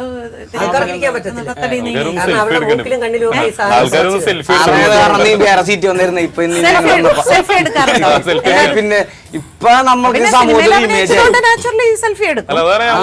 ഈ ചേട്ടൻ മുടിയും വെട്ടി വീട്ടിരുന്നിട്ട് ചുമ്മാ വീട്ടിരുന്നു. നമ്മളും സിനിമയില് അഭിനയം ഇപ്പൊ ശരത്ത് ആക്ഷൻ ഹീറോ വിജയ് വന്ന് ഞാൻ യൂബിന്റെ പുസ്തകം എന്ന് പറഞ്ഞ ഒരു ചിത്രത്തിലുണ്ടായ അതിലുണ്ട് ചെമ്പൻ എന്ന് പറഞ്ഞ ചെമ്പൻ വിനോദിന്റെ ഗ്യാങ്ങിൽ ഒരാളായിട്ട് മഴവിൽ മനോരമയിലെ D4 ഫിനാലിൽ GPയുടെ ഗുണ്ടകളായിട്ടുള്ള ഒരു ഇതില് ആ ഒരു തോന്നുന്നു ആ ഒരു അവസരമൊക്കെ വന്ന് ഇങ്ങനെ മുടി വളർത്തിയോണ്ടാണ്. പിന്നെ നാടൻ പാട്ടിന്റെ പ്രോഗ്രാമിന് പോകാറുണ്ട്. അപ്പൊ അതിലൊരു സ്റ്റേജിൽ നമ്മൾ വ്യത്യസ്തമായിട്ട് നിൽക്കാൻ വേണ്ടി ഇതൊക്കെ നമ്മൾ സഹായിക്കും. അപ്പൊ നമ്മുടെ അളവുകൾ കൊണ്ട് മറ്റുള്ളവരെ അളക്കുമ്പോഴാണ് കുഴപ്പം വരുന്നത്. അവൻ അവൻ്റെതായ ന്യായങ്ങളുണ്ടാവും, അതിനെ അംഗീകരിക്കാം. സഹിഷ്ണുത എന്ന് പറഞ്ഞാൽ ഇവിടെ പ്രശ്നമാണ്. ഇപ്പൊ സഹിഷ്ണുത എന്ന് പറഞ്ഞാൽ ഇതൊക്കെ കൂടി ഉൾക്കൊണ്ടാണ് മറ്റു. രഞ്ജിത്ത് സാർ, ഇവരുടെ ഒരു മാനസികാവസ്ഥ എന്താണെന്ന് തീർച്ചയായും സ്റ്റഡി ചെയ്തിട്ടുണ്ടോ? ഞാൻ സ്റ്റഡി ചെയ്തു, ഞാൻ വളരെ നന്നായി സ്റ്റഡി ചെയ്തു. സാർ, അവരെ വേദനിപ്പിക്കുന്നൊന്നും പറയില്ല. ഞാൻ വേദനിപ്പിക്കില്ല. എനിക്ക് സത്യം പറഞ്ഞാൽ കരച്ചിലും വരുന്നുണ്ട്, ചിരിയും വരുന്നുണ്ട്. കരച്ചിൽ വരുന്നത് വേറൊന്നും കൊണ്ടല്ല, നേരത്തെ ഞാൻ പറഞ്ഞല്ലോ. പക്ഷെ ചിരി വരുന്നത് നേരത്തെ ഈ പറഞ്ഞ ബസ്സിൽ അടുത്ത് പോകുമ്പോഴത്തേക്ക്, അല്ലെങ്കിൽ 3 പേര് ഇരിക്കുന്ന KSRTC സീറ്റിൽ ഇവർ 2 പേര് ഇരുന്നാൽ പിന്നെ വേറെ ആർക്കും ഇരിക്കണ്ട അവിടെ. ഞങ്ങൾ 3 പേര് ഒരുമിച്ച് ഇവരെ കുറിച്ച് ഞാൻ സ്റ്റഡി ചെയ്തു. ഞാൻ സ്റ്റഡി ചെയ്തിട്ടാണ് ഈ ഷോയ്ക്ക് വന്നത്. ഞാൻ ഏതിന് വിളിക്കുമ്പോഴും സ്റ്റഡി ചെയ്തിട്ടേ വരാറുള്ളൂ. ഓക്സ്ഫോർഡ് ഇംഗ്ലീഷ് ഡിക്ഷണറി, ഓക്സ്ഫോർഡ് ഫ്രീക്കിന് കൊടുത്തേക്കുന്ന ഡെഫിനിഷൻ എന്ന് പറയുന്നത്, freak a person considered abnormal in appearance or behaviour or ideas. അപ്പോൾ ഫ്രീക്ക് എന്ന് പറഞ്ഞ ആ ഒരു വാക്കിൻ്റെ അർത്ഥം ഏതെങ്കിലും 3-ൽ, ഒന്നുകിൽ അപ്പിയറൻസിൽ അബ്നോർമൽ ആയിരിക്കാം, അല്ലെങ്കിൽ ബിഹേവിയറിൽ അബ്നോർമൽ ആവാം, അല്ലെങ്കിൽ ഐഡിയാസിൽ അബ്നോർമൽ ആകാം. ഇതാണ് ഓക്സ്ഫോർഡ് ഡിക്ഷണറിയിൽ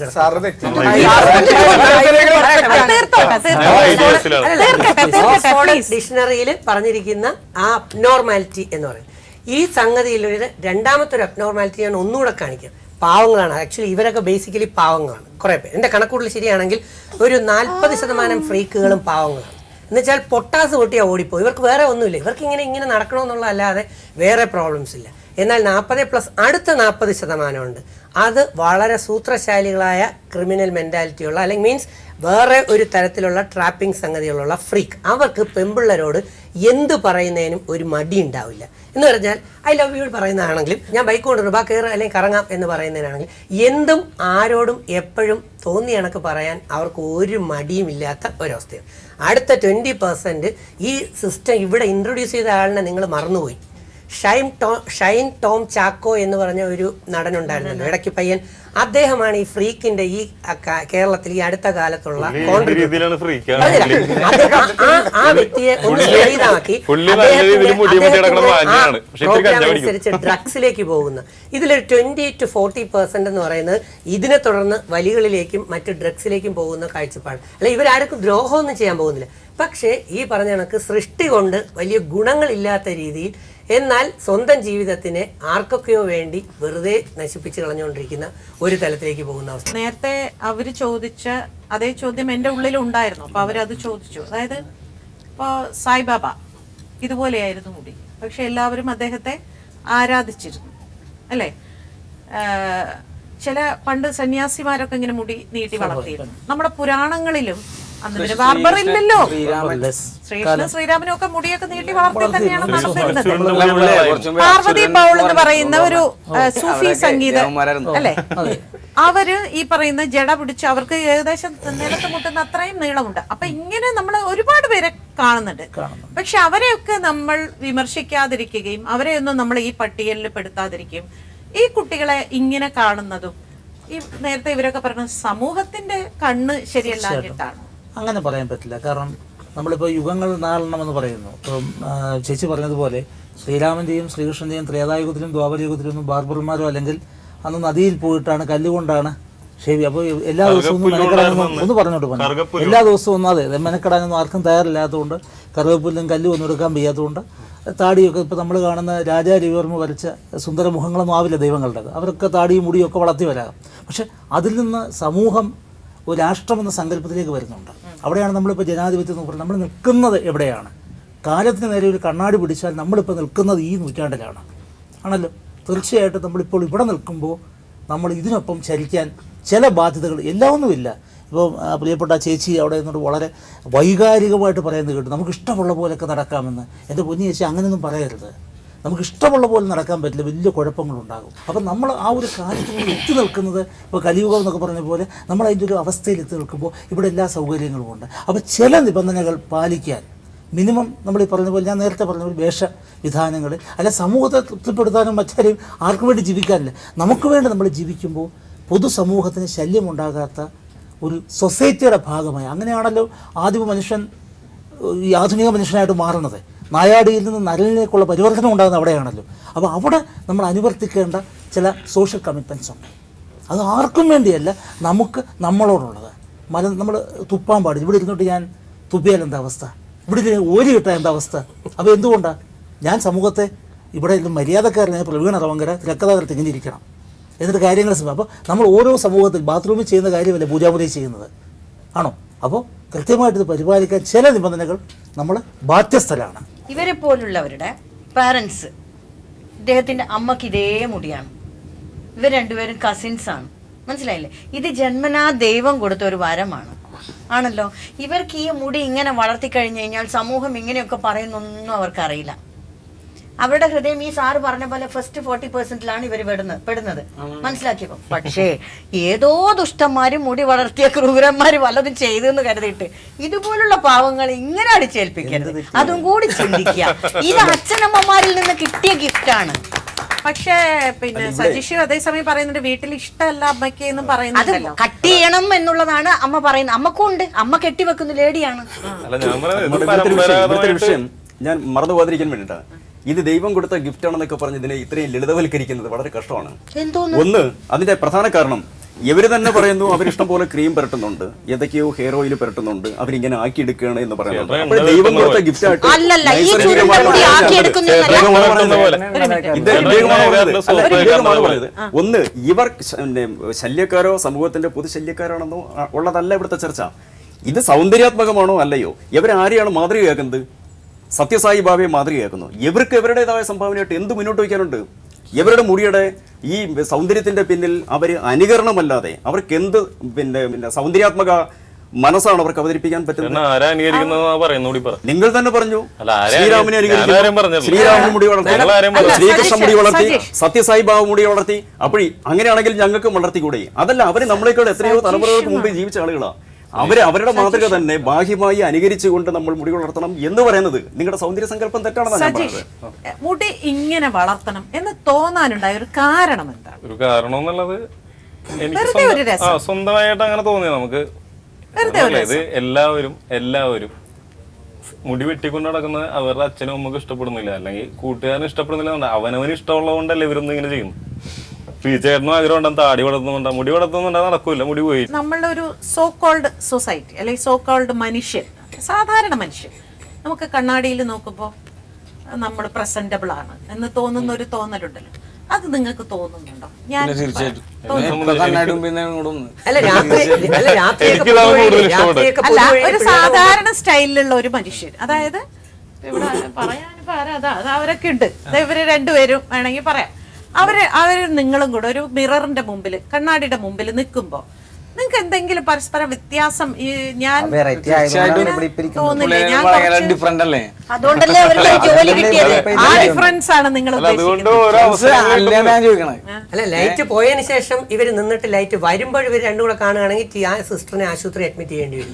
ഇത് കണ്ട് ഷോക്ക് അടിച്ചിട്ട് ഇപ്പൊ നമ്മളെ സ്റ്റെയറിൽ വരുമ്പോഴത്തേക്ക് ഞാനൊരു കാര്യം ശ്രദ്ധിച്ചു. ഇവിടുത്തെ തന്നെ ഒരു കൊച്ച് ലിഫ്റ്റിലേക്ക് ഓടി വന്ന് കയറുകയാണ്. അത് ഓടി വന്ന് അകത്ത് കയറിയിട്ട് ഓടി പെട്ടെന്ന് പുറത്തേക്ക് ചാടി. എന്താന്ന് വെച്ചാൽ ഞാൻ നോക്കിയപ്പോ ഇവര് രണ്ടുപേരും ലിഫ്റ്റിനകത്ത്. സൗന്ദര്യം എന്ന് പറയുന്ന യഥാർത്ഥത്തിൽ അവനവന്റെ കണ്ണിലല്ലേ സാർ? അതല്ലേ നമുക്ക് തോന്നുന്നു ഞാൻ സുന്ദരനാണ് അല്ലെങ്കിൽ ഞാൻ സുന്ദരിയാണെന്ന് എനിക്ക് തോന്നിയാ പോരെ? അല്ല, നമ്മളെ പ്രാകൃത മനുഷ്യർ എന്ന് പറഞ്ഞ പഴയ ആൾക്കാരെ നമ്മൾ പീഡിപ്പിച്ചിരുന്നു അല്ലെങ്കിൽ പറഞ്ഞു വെക്കും. യഥാർത്ഥത്തിൽ പ്രാകൃത മനുഷ്യർ എന്ന് പറഞ്ഞാൽ പ്രകൃതിയുമായി ഇണങ്ങിച്ചേർന്ന് വളർന്ന് ജീവിച്ചവരായിരുന്നു. അവർക്ക് രോഗങ്ങൾ കുറവായിരുന്നു, അവർക്ക് അങ്ങനെ പ്രോബ്ലംസ് ഒന്നും ഇല്ലായിരുന്നു, വളരെ കുറവായിരുന്നു. അങ്ങനെ അവരെ കുറയ്ക്കുകയല്ല പ്രാകൃത മനുഷ്യർ എന്ന് പറഞ്ഞാൽ. പക്ഷേ ഇപ്പം നമ്മൾ വന്നിരിക്കുന്ന മനുഷ്യർ എന്ന് പറഞ്ഞാൽ വൈകൃത മനുഷ്യർ, മെജോറിറ്റി. അതാണ് ഡൽഹിയിൽ സംഭവിച്ചത്. ഏതോ കമ്പിയോ ഇരുമ്പോ എടുത്ത് ആ പെങ്കൊച്ചിനെ കുത്തിക്കൊല്ലുക, അല്ലെങ്കിൽ മറ്റു പല രീതിയിൽ. അപ്പൊ ഇതിനെ നമ്മൾ നോക്കിയാൽ വൈകൃതമാണെന്ന് പറയുമോ അതോ നോർമൽ ആണെന്ന് ഒരു സാധാ ജഡ്ജ്മെന്റ് നടത്തിയപ്പോൾ അവിടെ മനസ്സിലാക്കിയത്. ഒരു ഫിലിം ക്ലിപ്പ് നമ്മൾ ഈ സീനിൽ കണ്ടു. സിനിമയിൽ തന്നെ ഇങ്ങനെയൊക്കെ ഉള്ളവരാണ് ഇങ്ങനെ മയക്കുമരുന്നും മദ്യവും ഒക്കെ ഉപയോഗിക്കുന്നവരെന്നുള്ള, അതാണ് ഒരു പരിധിവരെ സൊസൈറ്റിയുടെ മനസ്സിൽ അങ്ങനെ ഒരു നെഗറ്റീവ് തോട്ട്സ് ഏറ്റവും എക്സിക്യൂട്ടീവ് അടിച്ച് നടക്കണ ഏറ്റവും പ്രോബ്ലം അവനായിരിക്കും ക്രിമിനൽ. അവനായിരിക്കും ഈ സ്റ്റഫ് അടിക്കണോ എല്ലാം അടിക്കണത് അവനായിരിക്കും. സിനിമ ഒരു കെട്ടുകാഴ്ചയാണ്. നാഗവല്ലിയുടെ ശബ്ദം മേഡത്തിൻ്റെതാണ്, പക്ഷെ കാണുന്നവൻ അത് ശോഭനയുടെ കരുതുന്നു, പക്ഷെ യാഥാർത്ഥ്യം അതല്ല. അതാണ് ഇതിനകത്തുള്ളത്. പ്രവീൺ, ഞാൻ പ്രവീണിനോട് ഒരു ചോദ്യം ചോദിക്കുന്നത്, സിനിമയില് എന്തുകൊണ്ടാണ് ഇങ്ങനെ മുടി നമ്മൾ എനിക്ക് സത്യം പറഞ്ഞാൽ ഈ ഫ്രീക്കൻ എന്നുള്ള വാക്കൊക്കെ ഉപയോഗിക്കുക എനിക്ക് ഭയങ്കര ബുദ്ധിമുട്ടാണ്. കാരണം എൻ്റെ വീട്ടിലൊരു മുടി വളർത്തിയ പുത്രനുണ്ട്. ആദ്യമൊക്കെ ഈ പറയുന്ന മാതിരി കുറച്ച് എന്തിനാ ഇതിങ്ങനെ വെട്ടിക്കൂടെ എന്നൊക്കെ. പിന്നെ എനിക്ക് തോന്നി ഒരു വ്യക്തി സ്വാതന്ത്ര്യമാണ്. അയാള് ഈ പറയുന്ന മാതിരി വേറെ ദുഷ്ടത്തരം ഒന്നുമില്ല, അതാ ഞാൻ ചോദിച്ചത്. വേറെ ദുഷ്ടത്തരം ഒന്നുമില്ല. അവൻ നല്ല കുട്ടിയാണ്, അവൻ എനിക്ക് ചീത്തപ്പേരുണ്ടാക്കുന്നില്ല, അവനെ കൊണ്ട് എനിക്ക് ഒരു ഉപദ്രവവും ഇല്ല. അവൻ സ്വന്തമായി അധ്വാനിച്ച് ജീവിച്ച് അവൻ അവൻ്റെതായിട്ടുള്ള ഐഡന്റിറ്റിയിൽ ജീവിക്കുന്നതുകൊണ്ട് തന്നെ ഒരു പരിധിയിൽ കൂടുതൽ അവന്റെ ഒരു സ്വാതന്ത്ര്യത്തിൽ ഞാൻ ഇടപെടുന്നത് ശരിയല്ല എന്ന് എനിക്ക് തോന്നിയത് കൊണ്ടാണ്. പക്ഷേ ഇത്തരം വേഷത്തിൽ നടക്കുന്ന കുട്ടികൾക്ക് റോഡിൽ ഇറങ്ങി നടക്കാൻ പറ്റാത്ത പലപ്പോഴും അവസ്ഥകൾ ഉണ്ടാവുന്നുണ്ട്. കാരണം നിയമപരമായിട്ട് ഈ പറയുന്ന മാതിരി, അത് ഞാൻ വേറൊരു വിഷയത്തിലേക്ക് വരാം. സിനിമ ഒരു പരിധി വരെ ഇതിന് പല കാരണങ്ങളുമുണ്ട്. ഇപ്പൊ തന്നെ നമ്മൾ കാണിക്കുന്നത് ഇതൊക്കെ ന്യൂജൻ സിനിമ എന്നാണ് വിശേഷിപ്പിക്കുന്നത്. ഇവർ എന്തുകൊണ്ടാണ് ഇങ്ങനെയുള്ളവർ പുകവലിക്കാരാണ്, അല്ലെങ്കിൽ മയക്കുമരുന്ന് ഉപയോഗിക്കുന്നവരാണ്, അല്ലെങ്കിൽ മദ്യപാനികളാണ്, എന്തുകൊണ്ടാണ് കഥാകൃത്തുക്കൾക്ക് അങ്ങനെ ഒരു ആശയം വരുന്നത്? അത് അങ്ങനെയല്ല യഥാർത്ഥത്തിൽ എന്ന് അവർ തന്നെ പറയുന്നു. അല്ലെ, അതൊരു വലിയ വിഷയം. ഇവിടെ ഒരു കോൺഫ്ലിക്ട് ബിറ്റ്വീൻ നമ്മളെന്താ പറയുക, ഒരു സോഷ്യൽ കമ്മിറ്റ്മെൻ്റ് ആൻഡ് ഒരു നമ്മുടെ സ്വാതന്ത്ര്യവും ഇതിനിടയിലുള്ള ഒരു വലിയ. ഇപ്പോൾ ചേച്ചി മകൻ്റെ കാര്യത്തിൽ ഒരു മകനോടുള്ള സ്നേഹം കൊണ്ടാണ് മിണ്ടാതിരിക്കുന്നത്. പക്ഷേ ഒരു സൊസൈറ്റിയുടെ ഭാഗമായിട്ട് ചിന്തിക്കുമ്പോൾ എന്താ ചെയ്യുക? സ്വാഭാവികമായിട്ടും അവനെ ഇങ്ങനെ വിടണോ എന്ന് നമ്മൾ ആലോചിക്കും. പക്ഷെ ഒരു അമ്മയ്ക്ക് മകനോടുള്ള സ്നേഹം ഇത് തമ്മിലുള്ള ഒരു, ഞാൻ പറയുന്ന ആ ഒരു വല്ലാത്ത വൈകാരികത അവിടെ ഉണ്ട്. ഇവിടെ സിനിമയിൽ സംഭവിക്കുന്നതെന്ന് വെച്ച് കഴിഞ്ഞാൽ കാലത്തിന് നേരം പിടിച്ച കണ്ണാടിയാണല്ലോ. അപ്പോൾ വെറൈറ്റികൾ അവതരിപ്പിക്കാൻ വേണ്ടി എപ്പോഴും നമ്മൾ ശ്രമിക്കും. ഞാൻ ആദ്യം പറഞ്ഞു വെച്ചൊരു കാര്യമുണ്ട്, നമ്മൾ പുരാണങ്ങളിൽ പോലും പച്ച കഥാപാത്രങ്ങളല്ല, കരി കഥാപാത്രങ്ങളെയാണ് ഇതുപോലും മുടി. അപ്പോൾ കഥകളി എടുത്താലും നമ്മൾ ഏത് പുരാണ കലാരൂപങ്ങൾ എടുത്താലും ഒക്കെ നമ്മൾ അങ്ങനെയാണ് നമ്മളൊരു കാഴ്ചപ്പാട് വരും. അപ്പോൾ അന്നു മുതൽ ഇങ്ങോട്ട് വന്ന ഒരു സാധനമാണ് കല. കളിവിളക്കിൻ്റെ വെളിച്ചത്തിൽ കളിച്ച കഥകൾ കഴിഞ്ഞിട്ട് ഇപ്പോൾ എല്ലാ ദൃശ്യ സംവിധാനങ്ങളും ഉള്ള സിനിമയിലേക്ക് നമ്മൾ വന്നു. അപ്പോൾ വരുമ്പോഴും അടിസ്ഥാനപരമായി കഥ മാറുന്നില്ല, ആത്മാവ് മാറും, സോൾ നഷ്ടപ്പെടുന്നില്ല. ശരിയല്ലേ? കഥകളിയിൽ നമ്മൾ അന്ന് പറഞ്ഞ വെച്ചാൽ അതേ വികാരങ്ങൾ തന്നെയാണ്, നവരസങ്ങളാണ് സിനിമയിലും വരുന്നത്. അപ്പോൾ ഒരു എഴുത്തുകാരൻ്റെയും സംവിധായകൻ്റെയും ആവിഷ്കാര സ്വാതന്ത്ര്യത്തിൽ അറിഞ്ഞോ അറിയാതെ കിടക്കുന്ന ഒരു പരിമിതിയോ സാധ്യതയോ ആണെന്ത് ഈ പറഞ്ഞ ഇങ്ങനെ രൂപം ഇങ്ങനെയാണ്. ശരിയല്ലേ? നമുക്കറിയില്ല സരസ്വതി ദേവി അങ്ങനെ ഇരുന്നു, രാജാക്കന്മാരൊക്കെ എങ്ങനെ. രവിവർമ്മ വരച്ചപ്പോൾ നല്ല ആപ്പിള് പോലുള്ള പെണ്ണുങ്ങളും പുരുഷന്മാരും അല്ലേ. അപ്പോൾ നമ്മൾ കണ്ടുവന്ന ഈസ്തറ്റിക്സ്, നമ്മുടെ സൗന്ദര്യശാസ്ത്രം, ലാവണ്യശാസ്ത്രം, അപ്പോൾ നമ്മൾ പൂർവികരിൽ നിന്നോട്ട് ആർജിച്ചത്. ഇത് ആരും നമ്മൾ ഭൂമിയിൽ കുഴിച്ചെടുത്തതല്ല. എൻ്റെ പാരമ്പര്യത്തിൽ നിന്ന് എനിക്ക് കിട്ടുന്ന ജീനുകളാണ് എൻ്റെ ചിന്തകൾ, എൻ്റെ കലാസ്വാതന്ത്ര്യം. അപ്പോൾ സിനിമക്കാരനും വ്യത്യസ്തമല്ല, എഴുത്തുകാരനും വ്യത്യസ്തമല്ല. അപ്പോൾ അവൻ്റെ ഉള്ളിൽ കിടക്കുന്ന ജീനുകൾ അവനെ കൊണ്ട് പറയിപ്പിക്കുന്നത് ഇങ്ങനെ ഇരിക്കുന്നവൻ ദുഷ്ടൻ, ഇങ്ങനെ ഇരിക്കുന്നവൻ ശിഷ്ടൻ എന്നാണ്. അപ്പോൾ അതിൻ്റെ ഒരു തുടർച്ചയാണ്. ശരത്, സാധാരണഗതിയിൽ ഇപ്പം നിങ്ങൾക്കൊരു ജോലിക്ക് പോകണമെങ്കിൽ ഈ ഒരു അപ്പിയറൻസ്, എന്താ ജോലി എന്താ? അപ്പൊ അതിൽ പറയുന്ന മാതിരി എന്തായാലും സിനിമയിൽ പറഞ്ഞ മാതിരി പറയാൻ പറ്റില്ല. അല്ല, അത് തന്നെയാണോ? അതെ, അതിന്റെ ഫുൾ ഡീറ്റെയിൽ ആണ്. ആ സിനിമയിൽ പറഞ്ഞ ബയോഡാറ്റ എന്നുള്ള സീനാണ്. അച്ഛന്റെ വർക്ക് മാത്രമേ ചെറിയ വ്യത്യാസമുള്ളൂ. അച്ഛൻ ഗവൺമെന്റ്, അച്ഛൻ ഇപ്പൊ റിട്ടയർമെന്റ് കഴിഞ്ഞിരിക്കുകയാണ്. അച്ഛന് ഇങ്ങനെ മോനെ ഇങ്ങനെ കാണുമ്പോഴേ ദേഷ്യമുണ്ടോ? ഇപ്പൊ ഒരു അഭിമാനം തോന്നുന്നുണ്ട്. ഈ പടം കഴിഞ്ഞ ശേഷമാണോ? പടത്തില് ആ പടത്തില് ഒരു ചാൻസ് കിട്ടിയെന്ന് പറഞ്ഞപ്പോലെ ആർക്കാണെങ്കിലും അല്ലേ, സ്വന്തം മോനല്ലേ, അതിന്റെ ഒരു അഭിമാനം ഉണ്ട് അച്ഛൻ. അപ്പൊ ജോലിക്ക് പോകുമ്പോ മുടി കെട്ടി വെക്കും? ഞാൻ മുടി മൊത്തം കെട്ടി ഒരു കുടുമി കെട്ടി വെച്ചിട്ട് അതിന്റെ മേളിൽ ക്യാപ്പ് ചെയ്തിട്ടാണ് നിൽക്കണം, പണിക്കണം. ഇപ്പൊ ഒരു ഓഫീസിലൊക്കെ ജോലിക്ക് പോവുകയാണെങ്കിൽ ഒരിക്കലും ഒരു എക്സിക്യൂട്ടീവ് പൊസിഷനിലൊന്നും നമുക്ക് ഇങ്ങനെയൊന്നും ചിന്തിക്കാൻ അല്ലേ? അപ്പൊ അതൊക്കെ ശരിക്കും നിങ്ങളുടെ ഒരു ജീവിതത്തെ നിങ്ങൾക്കൊക്കെ ആ രീതിയിലൊക്കെ ജീവിക്കാൻ അതൊക്കെ തടസ്സമല്ലേ യഥാർത്ഥത്തിൽ? എപ്പോഴും നമുക്ക് ഇങ്ങനെ ജീവിക്കാൻ പറ്റില്ല, എപ്പോഴും സിനിമയിൽ നമുക്ക് ചാൻസ് കിട്ടുമെന്ന് പറയാം. മാഡം, ഈ മുടിയുള്ളവരെല്ലാവരും ജനിക്കുമ്പോ ഇത്ര മുടിയോടുകൂടി ജനിച്ച് ജീവിതകാലം മുഴുവൻ ഇങ്ങനെ പോവാന്ന് വിചാരിക്കുന്നവരല്ല.